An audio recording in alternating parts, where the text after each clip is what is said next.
समस्त सांबादिक बंधु मान मोर नमस्कार। आज ये मिश्रण पर्व मंच उपस्थित राज्यसभा सांसद मानस कुमार मंगराज महोदय, पूर्वतन सांसद बालेश्वर रवींद्र कुमार जेना महोदय, राज्यसभा सांसद डॉक्टर सस्मित पात्र, मोर पुराणा कलिग बीजेडी मुखपात्र डॉक्टर प्रियव्रत माझी, आज आपण माने एते खोला हृदय मते विजु जनता दल रे ग्रहण करिथिबारु आपण मानकु धन्यवाद जणाउछि। मो भारतीय जनता पार्टी छाड़ी आज सकाळे राज्य सभापति को इस्तीफा दे एबे विजु जनता दल रे विधिवत भाव में मिसिली।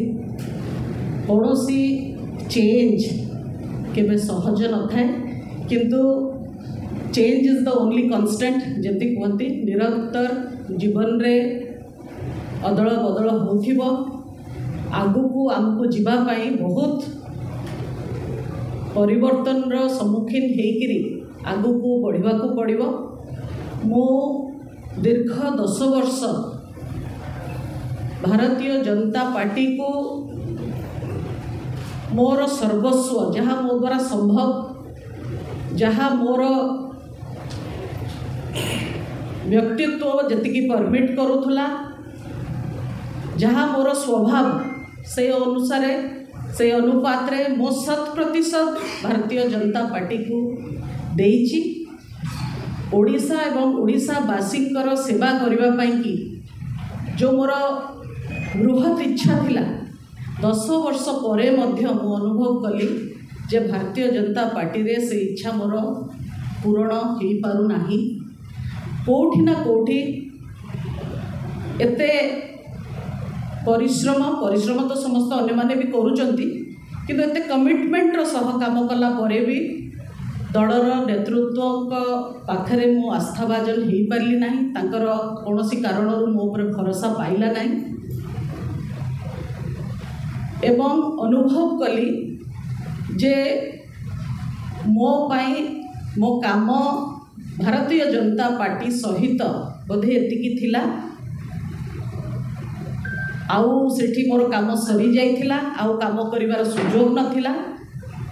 तेणु आगुकू बढ़िबा पाई ओडिशा रे जो विकास रो स्रोत बहुची, मान्यवर मुख्यमंत्री ओडिशा रो लोकप्रिय मुख्यमंत्री मान्यवर नवीन पट्टनायक महोदयंकर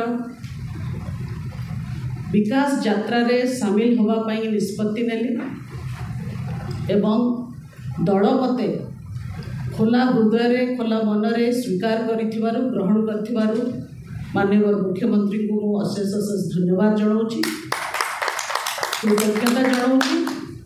ता सहित ओडिशा रे 5T रो जो काम होची, 5T रो अध्यक्ष श्री वीके पांडियन को मध्य धन्यवाद जनाऊँगी दल रे मते ग्रहण करिथिबारु। दलर संगठन संपादक श्री प्रणव प्रकाश दास को मध्य धन्यवाद जनाऊँगी। ओडिशार अस्मिता पाई जो निरंतर माननीय मुख्यमंत्री परिश्रम ओडिया जाति को विश्व स्तर रे परिचित करिया पाई कि जो उद्यम रही से उद्यम को प्रशंसा करने सह उद्यम रे मु अनुप्राणित होकरी मु निजे मध्य से काम रे गुंडुची मूषा भली टिके बाली झाड़ीवार भूमिका निर्वाह करने को चाहूँगी। एवं मते दल जो काम रे लगेब, जो काम दब मुझे काम खुशीर सह करी। ओडिशावासी सेवा करने मोर राजनीति को आसवा पछरे प्रथम इटा ही उद्देश्य थिला।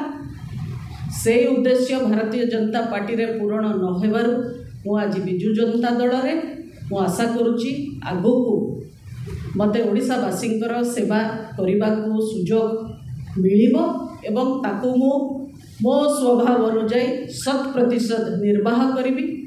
लोकों सेवारे रही विजु जनता दल मते ये अपूर्व सुजोग देथिबारु मु तांको अशेष अशेष धन्यवाद दूची। पुणी अथरे माननीय मुख्यमंत्री 5T चेयरमैन पीके पांडियन जी एवं दलर संगठन संपादक प्रणव प्रकाश दास महोदय दलर समस्त कार्यकर्ता नेतृवृंद समस्त को मु धन्यवाद दूची। मु नुआ करी आज दलर मिसिली आशा करुँचे आपण मैंने दलर कार्य पद्धति मते हाथ धरिकी शिखेबे। समस्त को बहुत बहुत धन्यवाद। नमस्कार।